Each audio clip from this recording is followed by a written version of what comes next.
A homeless woman helped a crying boy without knowing his mother was a millionaire. When the boy's mother witnessed that scene, she made a decision that would change the homeless woman's life forever. Margaret had been living on the streets for almost 2 years, carrying nothing but a worn backpack and the weight of mistakes that haunted her every waking moment. She sat on the concrete steps of the old library, watching the morning rush of business suits and coffee cups blur past her like she was invisible. The autumn wind cut through her thin jacket, and she pulled her knit cap down over her tangled brown hair, trying to disappear even more than she already had. People walked by without making eye contact, their faces buried in phones or turned away deliberately, treating her like a piece of furniture that cluttered their perfect sidewalk. But then she heard it, a sound that cut through all the city noise and traffic hum. A child crying somewhere nearby, the kind of desperate sobbing that makes your heart skip a beat, no matter who you are. Margaret looked up from her spot on the cold steps, scanning the busy intersection until she spotted him, a little boy who couldn't have been more than 7 years old, standing alone by the crosswalk with tears streaming down his face. The kid was wearing a navy blue school uniform that looked expensive, with a Batman backpack that had come loose and was dragging behind him on the ground. His face was red and blotchy from crying, and he kept wiping his nose with the back of his small hand while looking around frantically like he was completely lost. Nobody else seemed to notice him, or maybe they noticed and just kept walking, too busy with their own lives to stop and help a crying child. But Margaret couldn't just sit there and watch.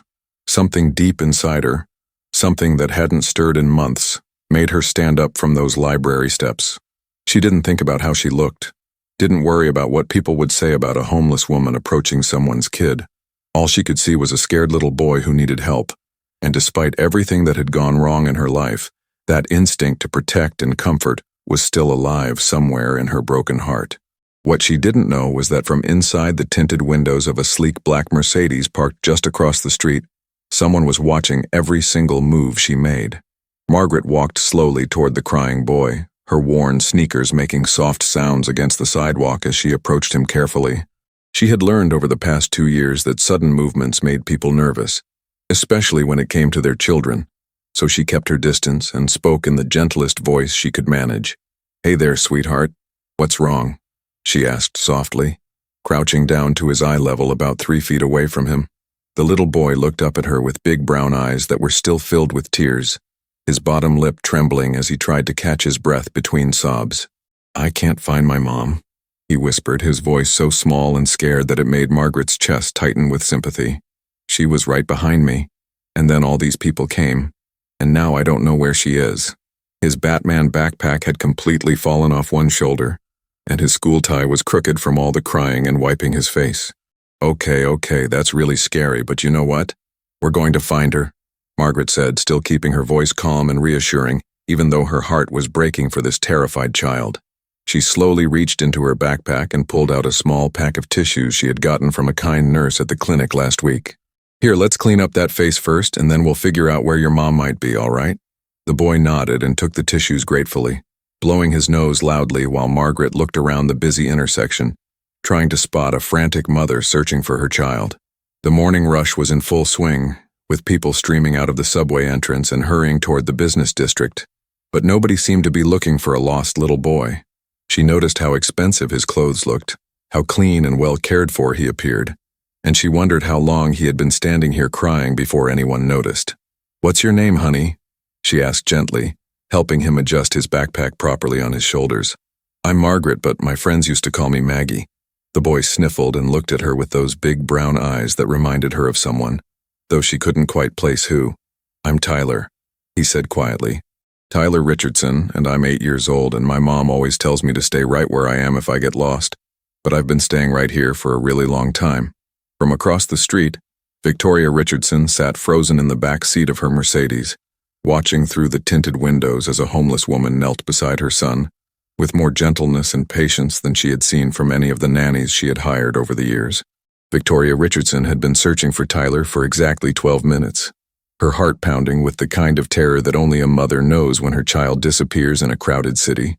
She had stepped into the Starbucks on the corner for literally 30 seconds to grab her morning latte, and when she turned around, Tyler was gone from where she had told him to wait by the door. Her personal driver, James, had immediately started circling the block while she called Tyler's name up and down the busy sidewalk, her voice getting more frantic with each passing minute. Now, sitting in the back of her Mercedes with tears of relief starting to form in her eyes, Victoria watched as this homeless woman treated her son with more genuine care than most people in her wealthy social circle had ever shown him. The woman was patient, speaking to Tyler in a soft voice that somehow carried across the street noise, and she could see her son's shoulders relaxing as he stopped crying and started responding to whatever the stranger was saying to him. Victoria had grown up in luxury, inherited millions from her late husband's tech company, and was used to people treating her with the kind of respect that money demands, but she had never seen anyone approach Tyler with such natural kindness. Most people either ignored him completely or were overly sweet because they knew who his family was. But this woman on the street was simply being human, caring for a scared child because that's what decent people do when they see someone in need. She watched as the homeless woman helped Tyler fix his backpack and straighten his school tie, movements that were gentle and motherly in a way that made Victoria's chest ache with emotions she couldn't quite name. The woman's clothes were obviously worn and dirty. Her hair was messy under that knit cap, but there was something about her posture and the way she held herself that suggested she hadn't always lived on the streets. "James, pull over right there," Victoria said quietly, pointing to a spot near the crosswalk where Tyler and the woman were still talking. She had spent the last 2 years since her husband David's death building walls around herself and Tyler, protecting them from people who might want to take advantage of their wealth and grief. But watching this scene unfold was making her question everything she thought she knew about judging people by their appearance. Margaret was explaining to Tyler that they should walk to the police officer who was directing traffic just 2 blocks down when she noticed a sleek black car pulling up to the curb nearby. She had developed street instincts over the past 2 years that made her automatically wary of expensive vehicles, especially when she was talking to someone's child. But something about this particular car made her pause rather than immediately back away from Tyler. The back door opened and a woman stepped out who looked like she belonged on the cover of a magazine. With perfectly styled blonde hair, a cream-colored coat that probably cost more than most people made in a month, and the kind of confident posture that comes with never having to worry about where your next meal will come from. But when Margaret looked at the woman's face, she saw something unexpected, genuine relief mixed with curiosity rather than the anger or fear she usually encountered when wealthy people saw her near their children. "Tyler!"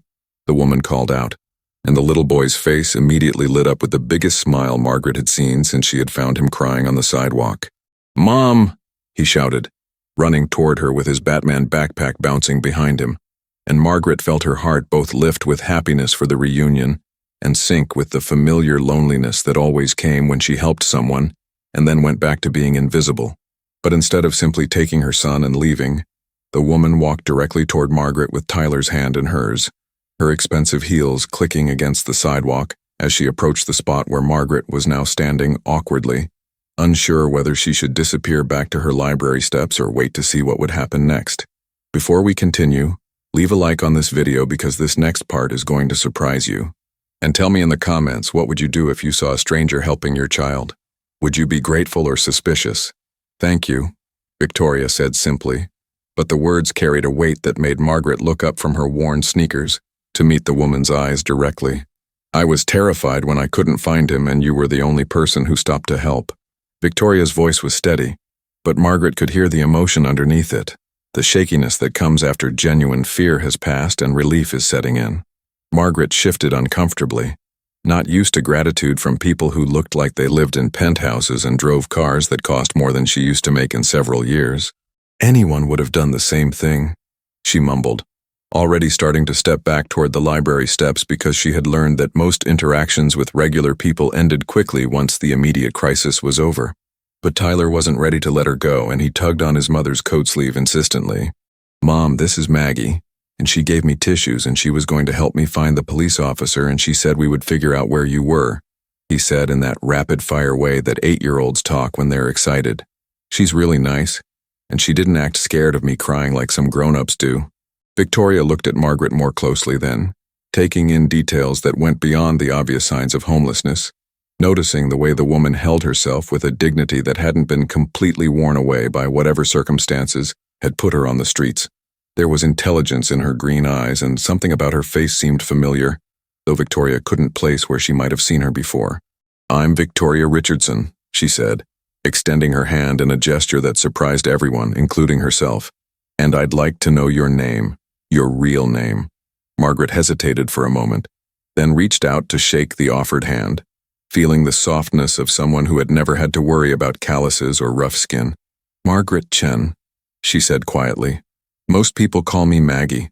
The handshake lasted longer than either woman expected, and in that moment Victoria made a decision that would have seemed impossible to her just 15 minutes earlier.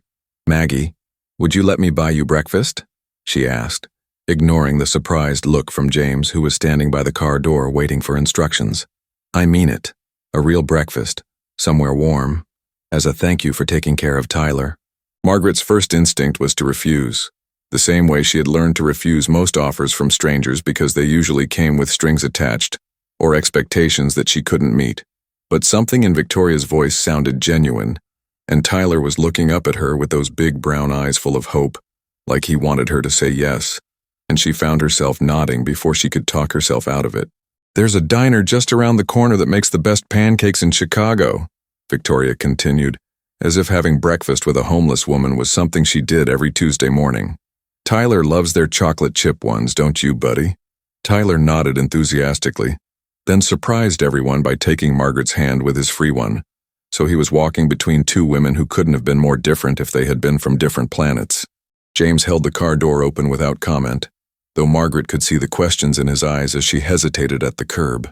She had never been in a car like this one, with leather seats that probably cost more than she used to spend on rent, and she was suddenly very aware of how she must smell, how out of place she looked, how this whole situation was probably some kind of mistake.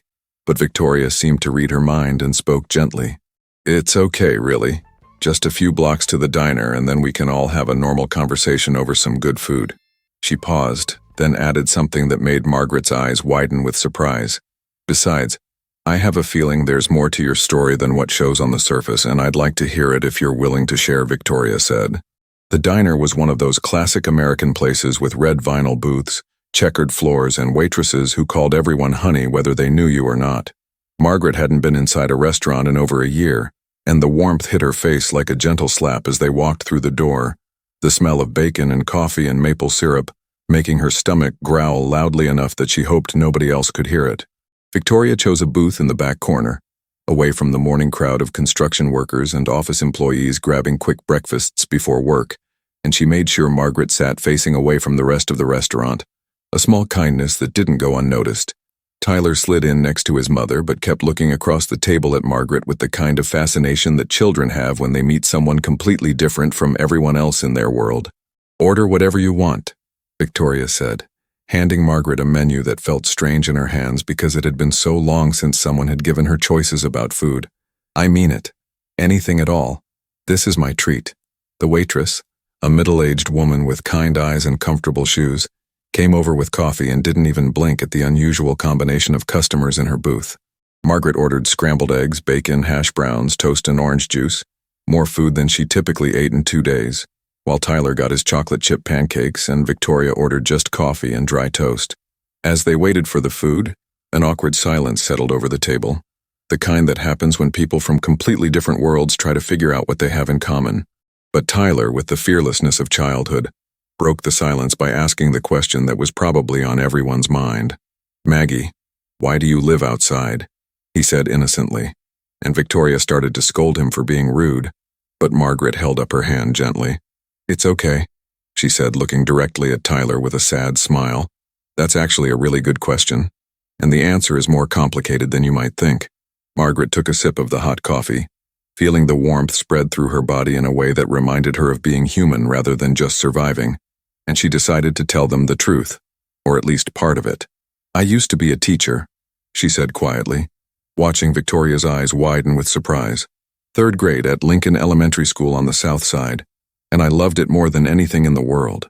She paused as the waitress brought their food, the plate steaming and beautiful in a way that made Margaret's eyes water slightly, though she tried to hide it by focusing on cutting her eggs into small bites. "But then some things went wrong in my life, really wrong, and I made some bad decisions trying to fix them, and eventually I lost my job, my apartment, my savings, everything I had worked for over 10 years. Tyler was listening with the intense concentration that children give to stories that help them understand the grown-up world, while Victoria found herself leaning forward, genuinely interested in hearing more.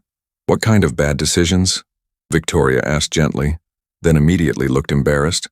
"I'm sorry, that's too personal, you don't have to answer that." But Margaret shook her head and continued eating while she talked, savoring each bite like it might be her last good meal for a while. "My younger sister got mixed up with drugs, really bad stuff, and she owed some dangerous people a lot of money," she explained. "I tried to help her by borrowing against everything I owned, took out loans, used credit cards, sold my car, eventually even took money from the school fundraising account, thinking I could pay it back before anyone noticed." The admission hung in the air between them, and Margaret waited for the judgment, the change in Victoria's expression that would signal the end of this temporary kindness. But instead, Victoria reached across the table and touched Margaret's hand briefly. "You were trying to save your family," she said softly. "I can understand that completely. Before we find out what happened to Margaret's sister and how she ended up on the streets, tell me in the comments, have you ever made a sacrifice for family that changed your whole life? Sometimes love makes us do things that seem crazy to everyone else." Margaret's sister Emma had overdosed 3 weeks after Margaret had given her the last of the money she had stolen from the school, and Margaret found out about her death from a brief obituary in the newspaper while she was sitting in a jail cell waiting for her arraignment on embezzlement charges. The funeral happened while she was still locked up, so she never got to say goodbye, never got to see if all her sacrifice had meant anything at all in the end. "The school pressed charges even though I tried to explain what had happened," Margaret continued, her voice getting quieter as she talked about the worst period of her life. "I spent 6 months in county jail, lost my teaching license, and when I got out, nobody would hire me for anything, not even minimum wage jobs because of my record." She looked up at Victoria, expecting to see the familiar expression of people backing away from her problems, but Victoria was still listening intently. "So I ended up in shelters at first, then on the streets when the shelters got too crowded or too dangerous, and that was almost 2 years ago now," Margaret finished, pushing the last piece of bacon around on her plate. "I keep thinking I'll figure out a way to get back on my feet, find some kind of work that doesn't require background checks, maybe save enough money to get a small apartment somewhere, but it's harder than you might think to climb out of a hole this deep." Tyler, who had been unusually quiet while eating his pancakes, suddenly spoke up with the blunt honesty that only children can manage. "That's really sad, Maggie, but you're not a bad person, I can tell," he said seriously. "Bad people don't help kids who are crying. They just walk by like everyone else did." His words hit Margaret harder than any of the sympathy or judgment she had received from adults, because children have a way of seeing through to the truth of who people really are. Victoria felt something shifting inside her chest, a recognition that she couldn't quite name but that felt important and necessary. This woman sitting across from her had made mistakes, yes, but they were mistakes born from love and desperation, not greed or cruelty, and something about Margaret's story was resonating with her own experiences of loss and the lengths people will go to protect the ones they care about. After breakfast, Victoria found herself reluctant to say goodbye and returned to her usual routine of meetings and social obligations that suddenly seemed less important than they had that morning. Tyler was chattering happily about how good Margaret's teaching voice was and asking if she knew any good stories, and Victoria realized that her son was more animated and engaged than she had seen him in months. "Maggie," Victoria said as they stood outside the diner, "I know this might sound strange, but would you be interested in spending some more time with Tyler and me today? I don't have anything urgent happening, and Tyler seems really comfortable with you." She paused, then added more quietly, "To be honest, I think I could use the company too, and you seem like someone who might understand what it's like to have your whole life change in ways you never expected." Margaret looked back and forth between Victoria and Tyler, trying to process this unexpected invitation and figure out what the catch might be, because in her experience, wealthy people didn't usually want to spend their free time with homeless women unless there was some ulterior motive involved. But Victoria's expression seemed genuine, and Tyler was practically bouncing with excitement at the possibility of continuing their adventure together. "I don't want to intrude on your day," Margaret said carefully, "and I'm not exactly dressed for wherever people like you usually go." She gestured at her worn clothes and messy hair, suddenly very aware again of the differences between them. Plus, people might stare or make comments that would be uncomfortable for Tyler. But Victoria surprised her by laughing, not mockingly but with real amusement. "You know what? I'm tired of worrying about what other people think, and I think Tyler could benefit from spending time with someone who's had real experiences in the world instead of the sheltered bubble we usually live in. She looked at Margaret seriously. Besides, I have a feeling that you have a lot to teach both of us about what really matters in life, and I'd like to learn if you're willing to share. They spent the morning at Millennium Park, where Victoria bought Tyler a kite from a vendor and Margaret taught him how to get it airborne and keep it stable in the unpredictable Chicago wind. Victoria sat on a bench watching them run back and forth across the grass, amazed at how naturally Margaret interacted with her son, explaining the physics of wind currents in simple terms that made Tyler nod with understanding and ask intelligent questions. Margaret had mentioned that she missed teaching, but seeing her in action made Victoria realize just how much talent was being wasted by a society that couldn't see past criminal records to the person underneath. Tyler was learning more in one morning with Margaret than he usually absorbed in a week of private tutoring, and he was having fun while he was doing it, laughing and running with an energy that Victoria rarely saw at home. "She's really good with him," James observed quietly, having been instructed to follow at a distance while they played. "The boy hasn't smiled like that since his father died." Victoria nodded, feeling that familiar ache in her chest when anyone mentioned David, but also something new, a sense that maybe this unexpected meeting was exactly what both she and Tyler needed. When Tyler finally got tired and collapsed on the grass next to his successfully flying kite, Margaret came over to sit on the bench beside Victoria, both women watching the little boy point out different cloud shapes in the sky above them. "He's a special kid," Margaret said softly. "Smart, curious, kind. You should be really proud of how you're raising him." Victoria felt tears starting to form in her eyes, because it had been so long since anyone had given her credit for trying to be a good mother, while dealing with her own grief and the overwhelming responsibilities of managing David's business empire. "It's been really hard since his father died," she admitted. "I keep wondering if I'm doing everything wrong, if he needs things I don't know how to give him." As they walked through downtown Chicago that afternoon, Victoria found herself seeing her city through Margaret's eyes, noticing the homeless people she usually walked past without thinking, the way wealth and poverty existed side by side on the same streets, separated by circumstances that could change faster than anyone imagined. Margaret pointed out little things that Victoria had never paid attention to, like how the pigeons had learned to recognize which people might share food, or how the architecture told the story of different eras of hope and struggle. "I used to bring my students on field trips downtown," Margaret said as they passed the Chicago River. "We'd talk about how cities grow and change, how people adapt to challenges, how everyone has a story that's more complicated than what you can see on the surface." She smiled at Tyler, who was walking between them holding both their hands. "Your mom seems like someone who has some interesting stories too." Victoria laughed, but there was sadness in it. "My story isn't very complicated, just privileged and sheltered and recently tragic," she said.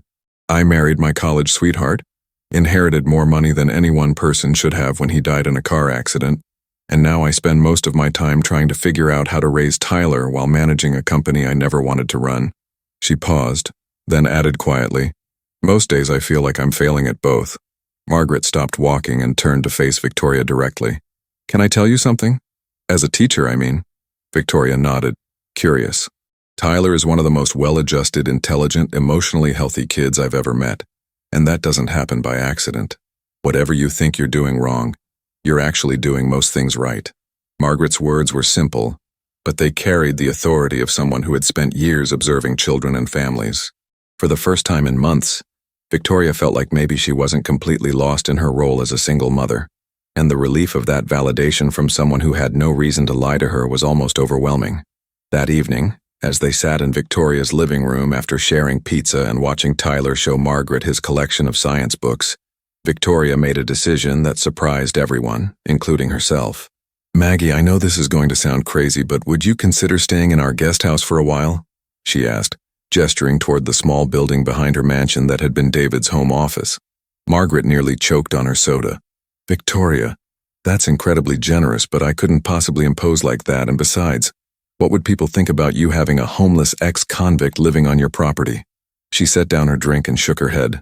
"I appreciate everything you've done today more than you know, but this is too much." But Tyler, who had been pretending to read while actually listening to every word the adult said, looked up from his book with wide eyes. "Please stay, Maggie. You could teach me stuff and we could fly kites every day and maybe you could help Mom not be sad all the time." His innocent words hit both women like a punch, because children have a way of saying exactly what everyone is thinking but nobody wants to admit. Victoria felt her cheeks flush red, embarrassed that her 8-year-old son had noticed how much she had been struggling emotionally, but also touched that he cared enough to want to help her feel better. "Tyler's right about one thing," she said quietly. "I have been sad a lot lately, and today was the first day in a very long time that I felt like myself again, like there might be good things ahead instead of just obligations and responsibilities." Margaret looked back and forth between them, seeing the hope in Tyler's face and something deeper in Victoria's eyes, a loneliness that matched her own, but came from completely different circumstances. "I don't know," she said slowly. "I don't want to disrupt your lives or create problems for you with your friends or family or business associates." Victoria's mother-in-law, Patricia Richardson, arrived unannounced the next morning while Victoria was showing Margaret around the guest house and explaining how everything worked. Patricia was the kind of woman who had opinions about everything and the money and social standing to make those opinions heard, and she took one look at Margaret and immediately launched into the interrogation that Victoria had been dreading. "Who exactly is this person, Victoria? And why is she living in David's office?" Patricia demanded, her voice carrying the authority of someone who had never been told no about anything important. "I got a call from Linda Morrison saying she saw you having breakfast with a homeless woman yesterday, and now I find her here in your backyard like she belongs here." Victoria felt her temper rising, both at Patricia's tone and at the reminder that her every move was being watched and judged by people who claimed to care about her family's reputation. "Her name is Margaret. She's a former teacher, and she helped Tyler when he was lost yesterday," Victoria said firmly. "She's staying here because I asked her to, and it's not really any of Linda Morrison's business, or yours for that matter." Margaret, who had been quietly trying to disappear into the background, stepped forward with the dignity that had never quite left her despite everything she'd been through. "Mrs. Richardson, I understand your concern about your daughter-in-law and grandson, and if my being here causes problems for them, I'll leave immediately," she said respectfully but without apologizing for existing. "I'm not here to take advantage of anyone's kindness, just to help if I can and to try to get back on my feet." Patricia looked Margaret up and down with the calculating gaze of someone who had spent decades evaluating people based on their usefulness to her family's social position. But something in Margaret's bearing, the way she held herself with quiet pride despite her circumstances, made Patricia pause and reconsider her initial judgment. Before we see how Patricia responds to Margaret, tell me in the comments, have you ever had to defend a friendship that other people didn't understand? Sometimes the people who judge us the most are the ones who know us the least. What happened next surprised everyone, including Patricia herself. Instead of demanding that Margaret leave immediately, she found herself curious about this woman who spoke with the vocabulary of an educated person, but wore the clothes of someone who had lost everything. "You said you were a teacher," Patricia said, her tone slightly less hostile. "Where did you teach and what subject?" Margaret straightened her shoulders and answered with the confidence of someone discussing their true calling. "Third grade at Lincoln Elementary for 8 years, and I taught all subjects but specialized in reading intervention for struggling students," she said. "Before that, I got my degree from Northwestern and did my student teaching in Evanston." The mention of Northwestern, Patricia's own alma mater, changed something in the older woman's expression. "What happened?" Patricia asked more gently, and Margaret found herself telling the story again, but this time focusing more on her love of teaching and less on the circumstances that had led to her downfall. As she talked about her former students and the satisfaction of helping children discover that they were smarter than they thought they were, Patricia began to see glimpses of the person Margaret had been before tragedy and bad choices had derailed her life.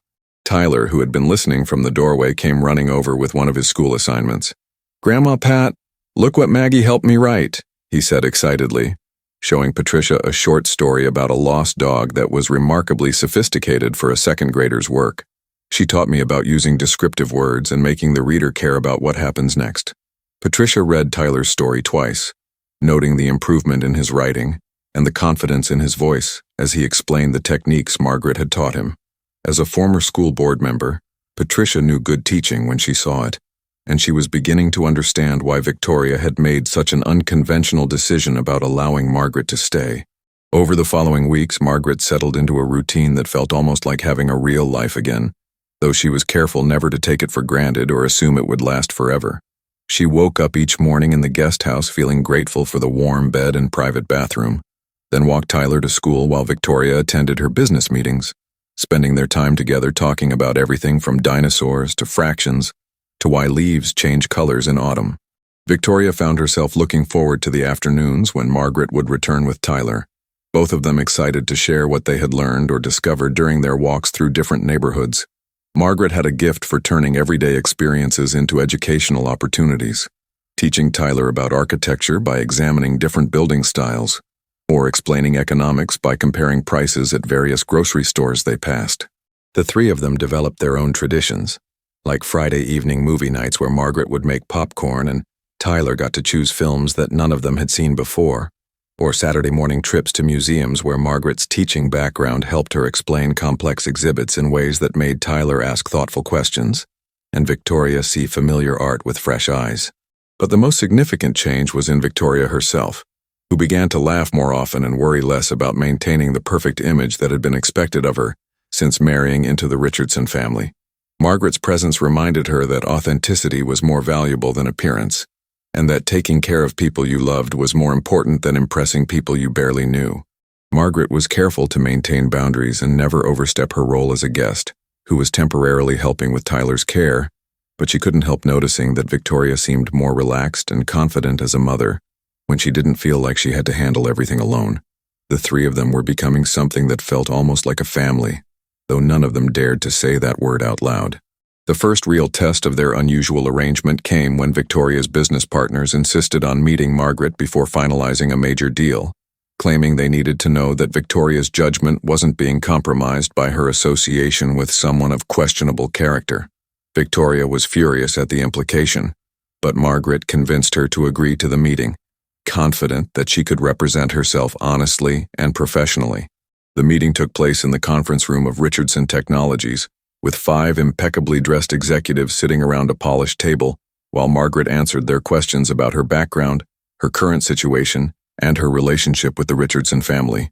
She spoke clearly and directly about her mistakes, her regrets, and her commitment to rebuilding her life without taking advantage of Victoria's kindness. "I understand your concerns about protecting Victoria and Tyler," Margaret said when the questioning became particularly aggressive. "If I were in your position, I would have the same questions about someone with my history, but I can tell you that I have never been more motivated to live up to someone's faith in me, and I would never do anything to harm this family that has shown me such extraordinary generosity." One of the executives, a stern man named Robert Chen who happened to share Margaret's last name, leaned forward with interest. "Margaret Chen from Lincoln Elementary," he said thoughtfully. "I think you taught my nephew Kevin about 5 years ago. He still talks about the teacher who helped him learn to read when everyone else had given up on him." The room fell silent as Robert's expression softened with recognition. By the end of the meeting, even the most skeptical executives had to admit that Margaret was intelligent, articulate, and genuinely committed to rebuilding her life in a positive direction. More importantly, they could see how much happier and more confident Victoria had become since Margaret's arrival, and they agreed that personal happiness was just as important as professional success. As winter approached, Margaret began tutoring other children in the neighborhood, word having spread about her success with Tyler and her unconventional but effective teaching methods. Victoria helped her set up a small classroom in the basement of the guest house, and soon Margaret was working with 6 different students whose parents were willing to look past her circumstances to focus on her abilities. The tutoring income wasn't much, but it was Margaret's first legitimate paycheck in over 2 years, and the feeling of earning money through her own skills and knowledge was almost as important to her as the financial independence it represented. She opened a small bank account and began saving every dollar she could, determined to eventually pay Victoria back for her kindness and to build a foundation for her own future. Tyler's grades continued to improve, but more importantly, his confidence and curiosity about the world grew stronger every day. He started writing short stories on his own, asking complex questions about science and history, and showing empathy for other people that impressed everyone who knew him. Margaret's influence was helping him develop into the kind of person his father would have been proud of. Victoria watched all of this progress with amazement and gratitude, realizing that bringing Margaret into their lives had been one of the best decisions she had ever made. But she also began to worry about what would happen when Margaret inevitably decided she was ready to live independently again, because the thought of losing her felt almost as scary as the thought of raising Tyler alone. Margaret, for her part, was beginning to believe that she might actually be able to build a new life from the ruins of her old one, but she was also aware that her time with the Richardsons was temporary, a gift that had allowed her to heal and grow strong enough to face the world on her own terms again.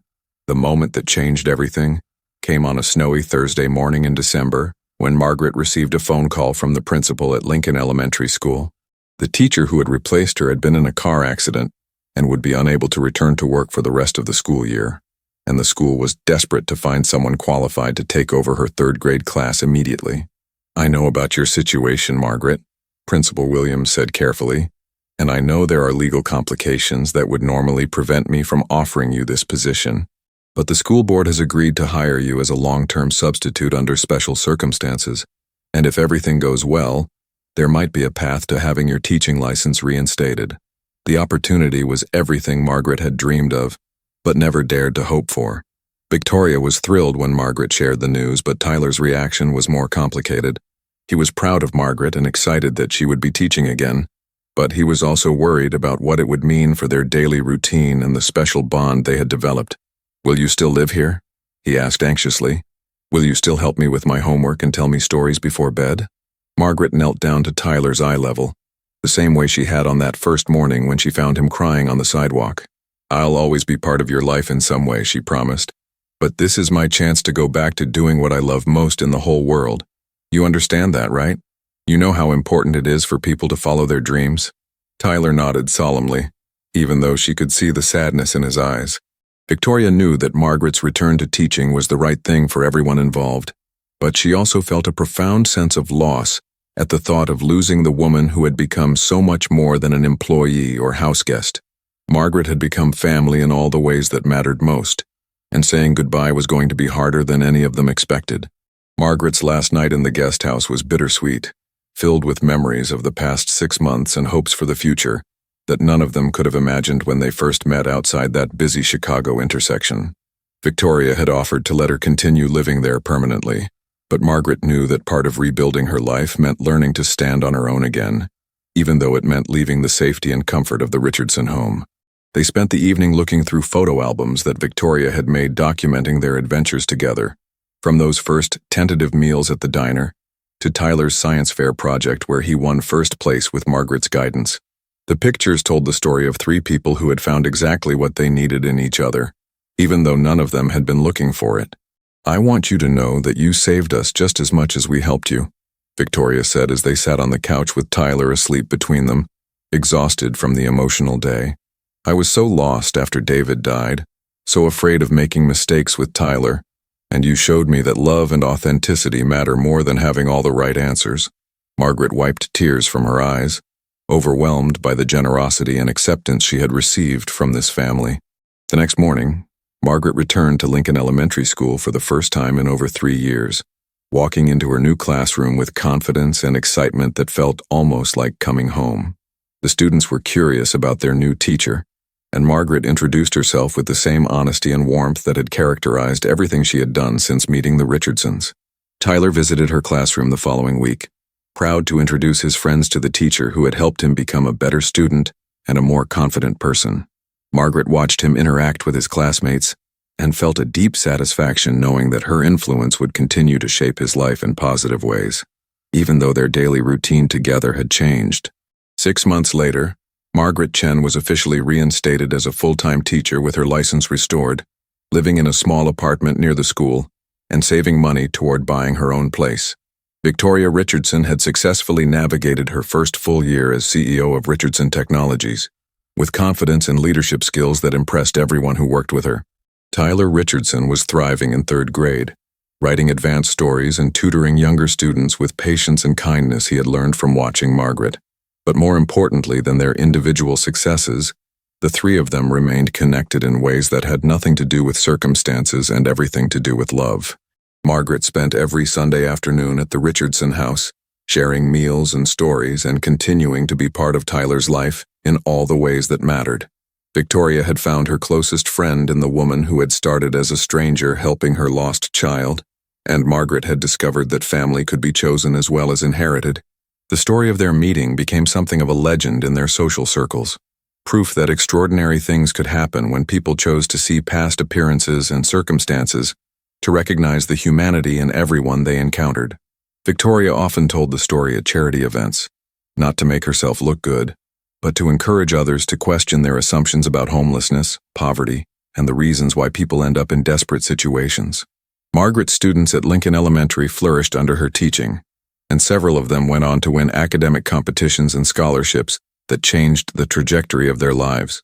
She never forgot the lesson that Tyler had taught her on that first day, that kindness doesn't require explanations or justifications, it just requires courage to act when someone needs help. And Tyler grew up understanding that the most important thing about people isn't where they live or how much money they have, but whether they choose to help others or walk away when help is needed. The crying boy, who had been lost on a busy sidewalk, became a young man who made it his mission to see people clearly and treat everyone with dignity, regardless of their circumstances. This story proves that sometimes the people we judge most harshly are exactly the ones we need most in our lives. Margaret could have stayed on those library steps that morning, could have decided that Tyler's tears weren't her responsibility, could have walked away like everyone else did, but she chose compassion over comfort, chose to help over staying invisible, and that single decision changed 3 lives forever. Victoria could have simply taken her son and driven away after thanking Margaret briefly, could have decided that gratitude didn't require friendship, could have listened to everyone who warned her about trusting someone with Margaret's background. But she chose connection over convention, chose to see potential instead of just problems, and discovered that the best relationships often begin in the most unexpected ways. We live in a world where it's easy to make assumptions about people based on their appearance, their circumstances, or their past mistakes. But this story reminds us that everyone has a story more complex than what we can see on the surface, and that sometimes the most broken people are the ones with the biggest hearts and the most to offer. Margaret didn't help Tyler that day because she expected anything in return. She helped because that's who she was at her core, someone who couldn't walk past a crying child without stopping to care. And that authenticity, that genuine kindness despite her own struggles, was exactly what Victoria and Tyler needed to heal from their own losses and find their way back to happiness. If this story moved you the way it moved me, please share it with someone who needs to be reminded that good people exist in unexpected places. Leave a comment telling us about a time when someone surprised you with their kindness, or when you had the chance to help a stranger, and it changed both of your lives. And don't forget to subscribe to hear more stories that prove humanity is still worth believing in.